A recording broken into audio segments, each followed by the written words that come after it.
L'entretien de ce jour se penche sur Maître Michel Gomdon, un expert en judo qui est également un arbitre international, ceinture noire 5e dan de judo et diplômé en sciences appliquées au sport du cycle international Sport Élite à Lausanne en Suisse. Maître Gomdon est un formateur de renom au niveau national.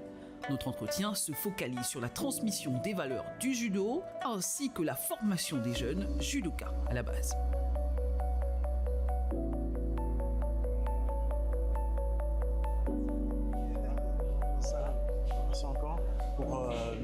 De nous recevoir. On a envie de savoir comment ça se passe. On voit qu'il y a beaucoup d'élèves, il y a beaucoup d'enfants. Ça se passe comment les techniques avec les petits, leur faire comprendre le judo dès le bas âge, c'est pas facile quand même. Non, c'est pas facile. Cette tranche d'âge est même la plus éprouvante. Parce que la première chose, c'est faire en sorte qu'ils adhèrent. C'est de nouvelles choses. Avec des noms japonais, c'est toujours ennuyeux pour les tout petits. Donc, la première étape, c'est l'adhésion. Ils adhèrent au nouvel environnement. Et il faut leur donner le plaisir de revenir. Donc, là, on vient de finir avec la deuxième section parce qu'on a une section plus jeune. Parce qu'on commence à 3 ans le judo. Donc, notre première section, c'est de 3 à 8 ans. Ça, c'est de 9-15 ans. Avant d'arriver à la section adulte, qui est plus facile. La pédagogie, c'est justement apprendre en jouant. Il faut apprendre en jouant. Donc, ce qu'on fait généralement dans les phases d'entraînement, un peu de technique de judo, un peu de jeu, et voir comment on peut associer les deux. Parce que dans un premier temps, c'est pas facile pour eux d'intégrer les noms. C'est pas facile d'intégrer les noms. Donc, à travers les jeux, ils se retrouvent. Parce qu'après, on se rend compte que ça peut être des choses de tous les jours. Comment apprendre à tomber, comment réceptionner une chute, comment déséquilibrer quelqu'un, envie de l'emmener à la projection finale. Donc c'est tout un mécanisme, mais comme je dis, à l'âge, on apprend en jouant. Donc il faut mettre beaucoup de jeux dans leur apprentissage pour qu'ils adhèrent. C'est des trucs qui vont se réveiller plus tard, quand ils auront un certain âge, ça va devenir des automatismes. C'est beaucoup de jeux, les jeux d'équilibre, les jeux d'adaptation, les jeux de, beaucoup de jeux de souplesse.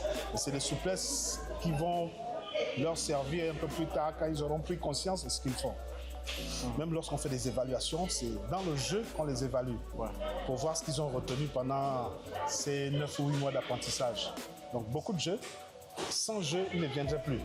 Si on prend la même rigueur qu'on a chez les adultes, on perdrait plus de la moitié. Donc ils doivent se retrouver à travers les jeux.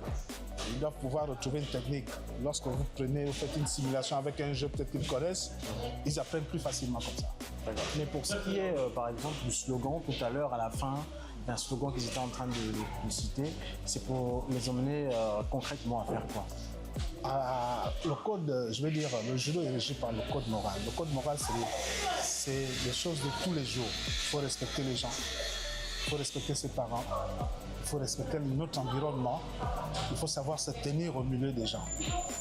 Donc, ce qu'ils ont récité tout à l'heure, c'est ça, les valeurs du judo, qui sont des valeurs universelles. La politesse, l'honneur. Voilà, pour eux, ils récitent, c'est encore un jeu. Mais après, d'ici peu, ils sauront ce que ça veut dire. Et ça va guider, leur mode de vie à la citoyenneté universelle, en fait. Parce que c'est une très belle initiative. Merci encore de nous avoir reçus pour cela. Ça se passe quoi? C'est toujours... toujours. Fallait que j'ai un kimono Vous savez, dans la coutume de ce qu'ils nous ont enseigné, les arts martiaux en général, on ne sait pas tendre la main.